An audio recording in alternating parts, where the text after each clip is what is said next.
പുനലൂരിലെ വിമത ഭീഷണി ഒഴിഞ്ഞു. കെ.സി. വേണുഗോപാൽ ഇടപെട്ടതോടെ പുനലൂരിലെ കോൺഗ്രസ് വിമതൻ സഞ്ജയ് ഖാൻ മത്സരത്തിൽ നിന്ന് പിന്മാറി. പദവികൾ ഉൾപ്പെടെ ഉറപ്പുകൾ നൽകിയ സാഹചര്യത്തിലാണ് പിന്മാറ്റം. ഷമീർ അബ്ദുൾ ചേരുന്നു. ഷമീർ, ഈ പിന്മാറ്റത്തിന് പിന്നിൽ എന്തൊക്കെ ഉറപ്പുകളാണ് നിലവിൽ കെ.സി. വേണുഗോപാൽ അദ്ദേഹത്തിനായി വാഗ്ദാനം ചെയ്തിരിക്കുന്നത്? എന്താണ് ആ സമവായ ഫോർമുല?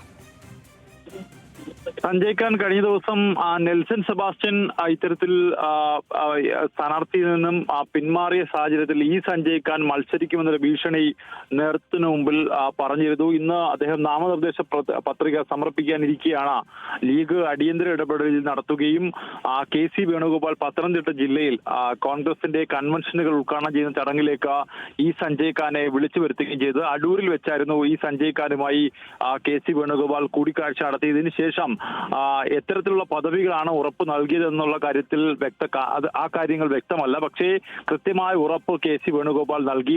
മത്സരത്തിൽ നിന്നും പിന്മാറണം, ഒപ്പം തന്നെ മുന്നണി മര്യാദ പാലിക്കണം, ലീഗ് UDFന്റെ അവിഭാജ്യ ഘടകമാണ്, ലീഗിനെതിരെ മത്സരിക്കാൻ പാടില്ല എന്ന തരത്തിൽ ഇത്തരത്തിൽ കെ.സി. വേണുഗോപാൽ നിർദ്ദേശം നൽകുകയും അദ്ദേഹത്തെ മാധ്യമങ്ങൾക്ക് മുമ്പിൽ വെച്ച് തന്നെ കെട്ടിപ്പുണർന്ന് ആശ്ലേഷിക്കുന്നത് നമുക്ക് ദൃശ്യങ്ങളിൽ നിന്ന് കാണാം.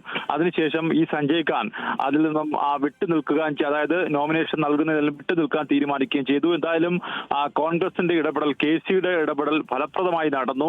ഇനി ലീഗ് സ്ഥാനാർത്ഥി നൌഷാദ് യൂനിസ് തന്നെ അവിടെ മത്സരിക്കും. അവിടെ നിലവിൽ യാതൊരുവിധ വിമത ഭീഷണിയും ഇല്ല എന്ന് ഇപ്പോൾ കോൺഗ്രസ് നേതൃത്വം തന്നെ ഉറപ്പുവരുത്തിയ സാഹചര്യത്തിലാണ് ഇപ്പോൾ ഇത്തരത്തിലൊരു നീക്കം കോൺഗ്രസ് നടത്തിയിരിക്കുന്നത്. എന്തായാലും കെ.സി. വേണുഗോപാലിന് ഉറപ്പിന്മേൽ സഞ്ജയ് ഖാൻ പത്രിക നൽകുന്നതെന്നും അദ്ദേഹത്തിന്റെ ആ ഒരു നിലപാട് മാറ്റിയിട്ടുണ്ട്. ഷാമിലി. ശരി, ഷമീറാണ് വിവരങ്ങൾ നൽകിയത്.